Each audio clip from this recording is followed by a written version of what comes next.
This video, which was shot on March 25, 1986, on board USS Midway, CV-41, depicts a significant moment in the history of naval aviation.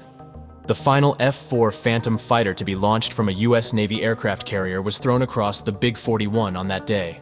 At 9:12 a.m., the Phantom of Fighter Squadron VF-151 was flown off the deck of the carrier by Lieutenant Alan Colgrove, the pilot, and Lieutenant Greg Blankenship, the RIO, bringing an end to a period that lasted more than 3 decades. Midway was conducting flight operations in the East China Sea, some 100 miles south of the Republic of Korea, when the historic fly-off took place. The last Phantoms in the regular Navy's inventory, the F-4Ss of VF-151 and VF-161, served on 13 active aircraft carriers.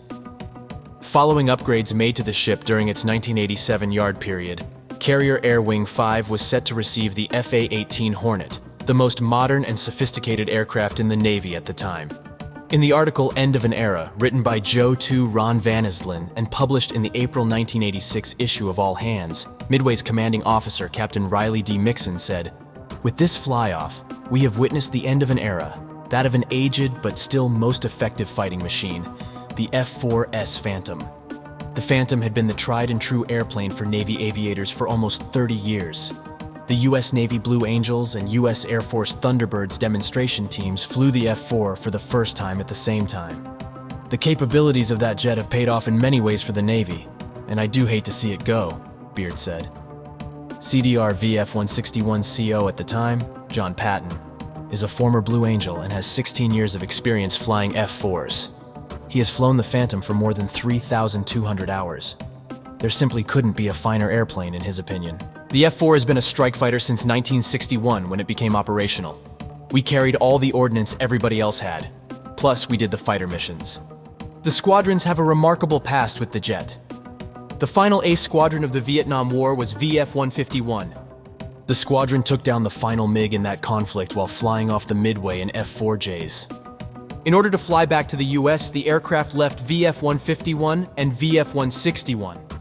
A few of the aircraft were sent to the desert for preservation.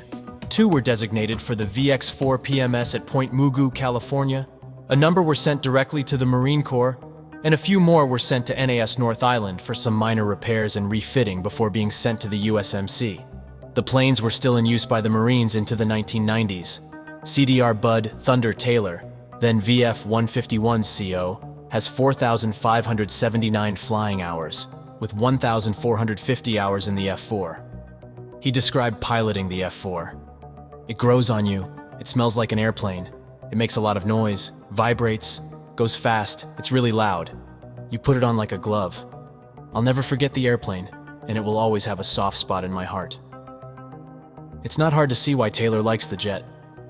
The veteran pilot of the Vietnam War completed 150 missions in the Phantom and was happy with its dual engines, 2 seats, speed, survivability of the jet, and the typical comfortable feeling of a jet doing its job.